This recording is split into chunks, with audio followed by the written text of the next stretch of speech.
Hello mga ka-sweets! Another day, another cake. Samahan niyo ulit akong gumawa ng cake order ko today, June 28. Unahin ko muna ang icingan itong mga cupcakes. Bali, ang team kasi ng cake na sinensakan ni client ay blue and white. Bali, christening cake pala tong cake na ginagawa ko ngayon. Ang cake na to ay mocha cake. Actually, first time lang talaga may nag-order sa akin ng mocha cake. Mostly na in-order sa akin ay yung moist chocolate cake at saka yung vanilla chiffon cake. Eto, mocha chiffon cake. In fairness, ang sarap ng cake na to. Grabe, nagustuhan talaga namin. Gumawa talaga kasi ako ng extra nitong mocha cake. Sabi ko nga para nga matikman namin. Ang sarap niya, grabe. Talagang nagustuhan namin. Lalo sa coffee, ang sarap niyang kapartner. Tapos ang sarap pa nitong frosting ko.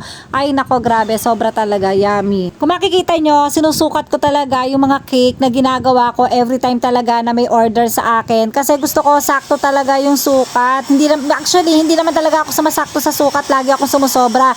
Ito nga, kung makikita nyo to is 4 by 4 and 1/2 na siya. Sumobra na siya ng 0.5. Hindi ko na pinuputol kapag kaganon. Parang free ko na rin yan kay client.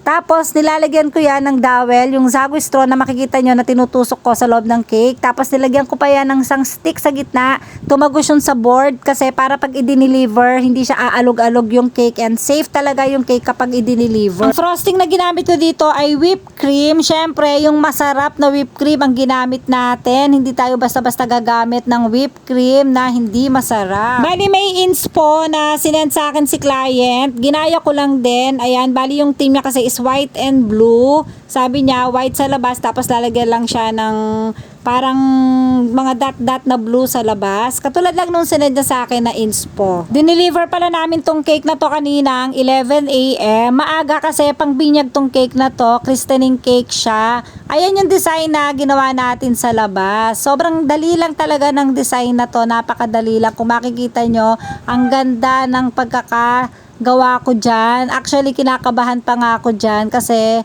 sabi ko baka mamaya hindi ko magaya yung cake na pinagagaya ni client. Pero thank God naman, gayang-gaya naman natin siya. And pagka-deliver ko nga, nag-message nga kasi wala si client, nasa simbahan pa kasi sila. Bali yung sister niya lang yung nag-pick up nagkuha ng cake nung dineliver namin. Yun nga, nag-message nga sa akin si client na sabi nga niya, sobrang ganda nga daw ng cake. Natuwa si client. Kaya syempre natuwa naman din ako. Natanggal yung pagod ko kapag na-appreciate talaga ng mga client yung ating mga ginagawa na cakes ay talagang nakakawala talaga ng pagod. Syempre, another satisfied customer na naman. Ayun lang naman talaga yung goal naming mga baker, ang masatisfied talaga yung aming mga customers.